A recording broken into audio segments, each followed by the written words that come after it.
Brody here. This is our first season here in episode number 1. We decided to name this episode Determination. And as a film goes, you'll notice why we named it Determination. But anyway, we want to bring this episode out to you guys there today. And I'm going to let Brody say a few little things right here, right off the bat, and about how we get started. Well, this was a hunt that we were really excited about. It was a new property, and we got a lot of footage, got a lot of nice deer on this property, and we were really pumped about getting out to this farm and hunt. And we hunted early season out there. We did a lot of trail pictures over the summer and was getting a lot of good trail pics and stuff. And we seen maybe four nice shooters that we wanted to take and that were possible, that if we had a chance that we were going to take them out. And one of our target bucks that we had targeted that we wanted to take was one of the very first pictures of bucks that we had in Velvet. Yes. And so we decided that was not our number one hit list, but was on our hit list to take. And just so happens that the day that we did go, or one of the days that we did go, is Steve got the opportunity to take this deer, and it was a very memorable hunt. We were both very excited. We both did some crazy stuff. The thing is that we had hunted this place half a dozen times before in the same location, and we're seeing deer, seeing bucks, seeing does, and every time we would walk in, we would jump deer up, or there were deer underneath our literally underneath our stands. And one of the main things is the reason why we expected to go in. It was just tough because of wind direction. Wind direction, yeah. It was tough just to get to that set of stands with the way that the wind direction was. So we the last time the time before that, which was, I think it was probably 3 or 4 days before Steve actually got his deer, we had went in and there was 3 or 4 right underneath the stand, and of course we went ahead and we hunted, and we still seen deer, but just wasn't the caliber of deer that we were wanting to take. So we finished our hunt that day, went back to the truck, regrouped, revised of what we wanted to do, how we wanted to hunt this property. He's hunted this property before, but I'd never hunted this property before. Right. But so we were trying to come up with a game plan so we could get in without being detected from the deer, because it seemed like we were not really pushing, but jumping a lot of deer up going in. So after that hunt, we regrouped at the truck, got our wits together, and came up with a game plan for, I think it was a Saturday hunt. Yeah, I think it was a Saturday. It was a Saturday hunt. It was a weekend. It was a weekday hunt there, and it was just one of those things that it was the property. How you have to get in, was just one way to get in, Mm-hmm. but we had to make a big circle and a big loop up to another hilltop and another set aside, and come down in on the backside, which still wasn't the best wind direction. Yeah, still wasn't the best wind direction. But before we was walking across, work. we made it work. But before we was coming in there, and we were being detected because anything through the bottom and set aside could see us walking in, Mm-hmm. which made it tough. So we just had to be a little bit more careful. The wind wasn't bad that day, which was a plus. Mm-hmm. And we just finally got in there that afternoon and got in there plenty of time, but we just had to take that different route. Different setup. Yeah, different setup to get in there without disturbing anything, which worked out really to our advantage, because especially for that day. Yeah, and we wasn't probably sitting probably a half hour, 45 minutes, and we had some yearlings and a few does and stuff that come around, and the yearlings, I don't know what the deal was with them that evening, but they just they stayed put right around our stand the whole time. And this was the evening hunt too. We hadn't hunted this property in the morning yet. Well, I think you hunted it a couple times, but in a different location. Same farm, but different location. Yeah, well, that was where we mainly first got the picture Mhm. of this buck that we said, hey, this would be a nice buck to take off the farm, which was, you know, up over on a big ridge and stuff. Yep. That thing that I bought, that you download, that big, whatever it is, Trigabyte thing. You know, I got that one, and I know you put a lot of stuff on it and store it. Yeah. I need to get you that one that I bought before we just keep downloading that stuff. They hold a lot of stuff. Because I can't get it to work on my computer. Shit. Put my other strap real actually. I got tangled up here somewhere. Oh, it's full charge.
Meow. Meow.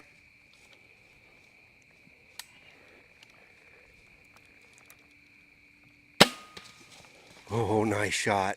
Nice shot. I don't believe that.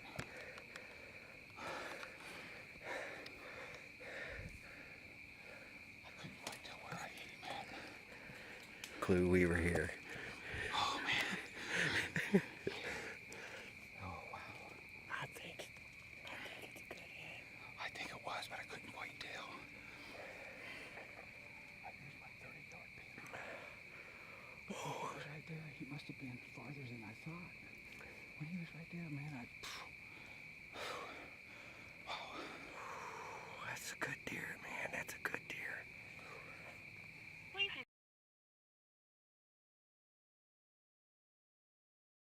Alright. Wow. Who got the deer? You or Steve? Steve did.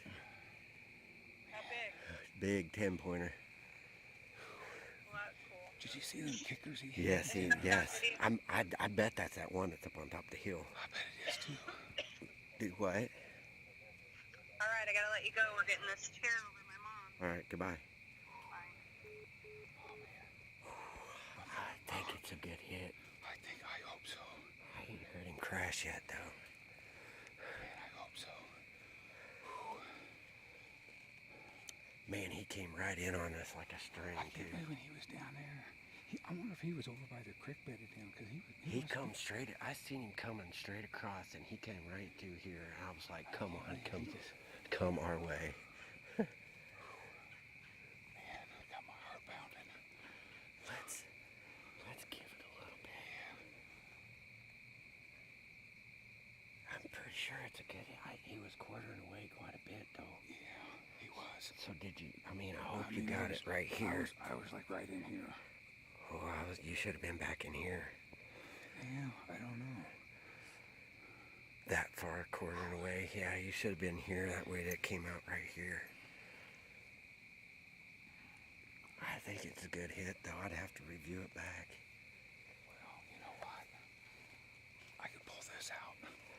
Starting to get a little bit dark. Yeah. So we had to go do a little bit of tracking. We always make sure we have plenty of lights and stuff. And, we finally went to go do that tracking and went to the last spot and we started finding this blood. And, it wasn't a whole lot at first, and then it was more, and then it was more. and we tracked him up over the big ridge there, and Found 2 spots where he looked like he tried to bed down, and then we lost blood because he made it down into the to the set aside, and evidently he must have heard us coming up over the hill and took off running, and then that's where we lost blood. So then we backed out and came back with my tracking dog and started tracking him again because we wasn't finding enough blood. Well, then when we were tracking him with the dog, is when we got across the creek from where he was at and found him bedded down again. So then instead of pushing him anymore, we decided to back out and come back the next morning. just even that next morning when we got out there and tracked again and got looking and got stumped there for a little bit, or which way he went. Well, actually the deer, he did a 360 and went right back on the same trail where he was dropping blood, and went right back out into the set aside again. Mm-hmm. But so then we backed out again, came back home and got my tracking dog again, and then the dog picked his scent up again, and lo and behold, where we lost blood at that morning, 60 yards from where we lost that blood, we found him bedded down again, and he still was alive. Because we thought we had a good shot on this deer. We thought, or I felt like it was a good shot, and I thought it was. And we watched footage on it. Yeah, over several, and over several times, and and it's like, oh, that's a good perfect. shot. And But what happened? The rib, the very last rib on the last side, and it was probably what, a 30-yard shot at the time, 35-yard shot. 30, probably 30, 33 yards. It hit the last rib and then went right up between the rib cage and the skin. We were getting good blood. Evidently, we hit some kind of main artery in there because of the blood that we were getting. Up underneath his front leg. Yeah, because the broadhead went all the way up into his front shoulder. And we kept getting good blood, so we decided that we were going to push the deer.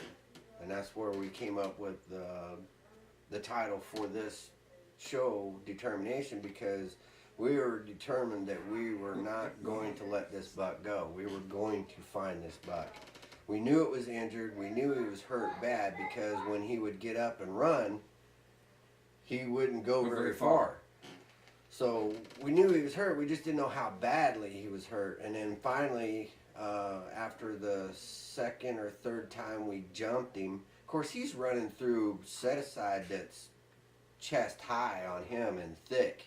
So he wasn't able to run very far when he was running. So we ended up, the fourth time he bedded down, we ended up dispatching him, taking him out, and taking care of business from there. So 2 hours, cut the vines out. And then, like I say, you still got to drive down to the bean field just to get to it.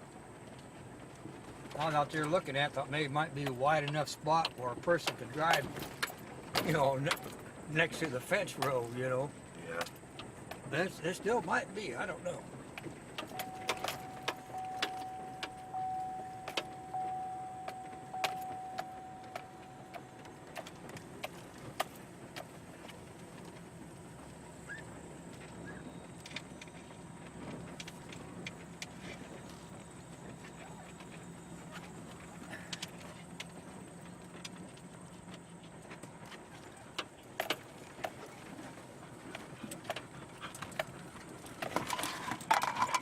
Get back there and sit down.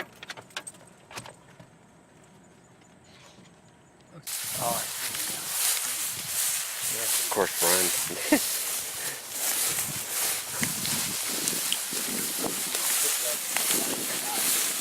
That's all right. That's what it's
kid, 2017.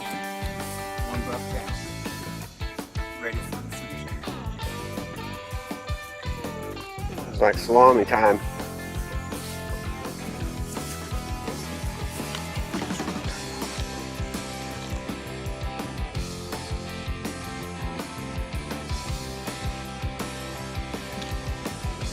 Oh yeah, dude.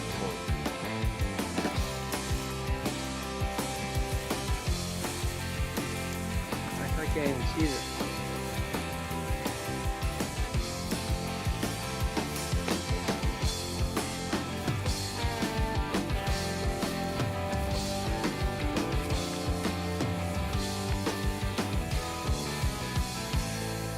I can't even see the camera.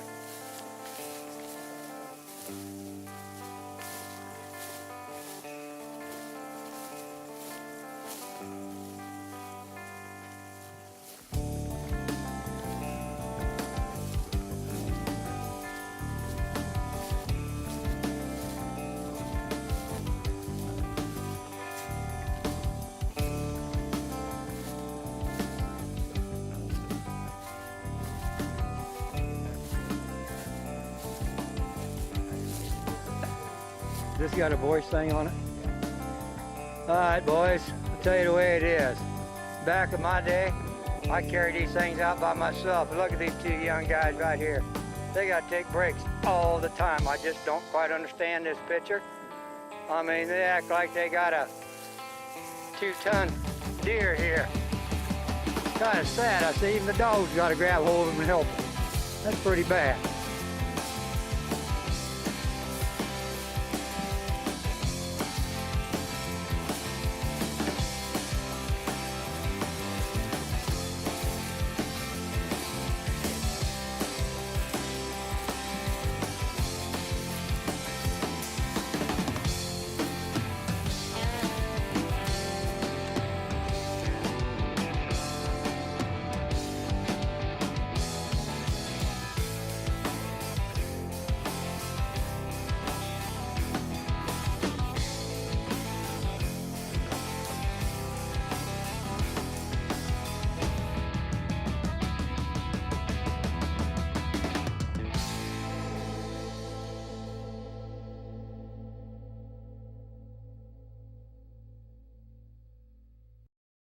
And well, thought I had rolling, and the deer came in. When it came in, he took a shot, and I realized that I didn't have the camera on, which is my big camera that I do all my filming with. Yeah, but wait a minute. It wasn't on. So wait a minute. So he's telling you about this story. So yeah, the first shot, when I shot, and all of a sudden the deer just kind of jumped, and then it just stopped, and It I just thought, stood there, and it stood there, and I'm thinking, like nothing happened. like I was thinking the deer was going to fall over, but then it took off walking again, so I And you can hear missed. me in the video going, cock it, get it ready, get 'Cause another I- arrow, get another arrow. And you can hear us talking back and forth, and I'm surprised that And that deer didn't even hear us This or deer's see probably us like 12, moving. This deer's probably 25 yards Oh yeah, easy. on another hillside. That's not. And It this wasn't was a too much- mature buck too. This is a mature buck. I mean, It wasn't too much lower than we were. I mean, what we were. Yeah. But anyway, he didn't. We got the bow knocked, and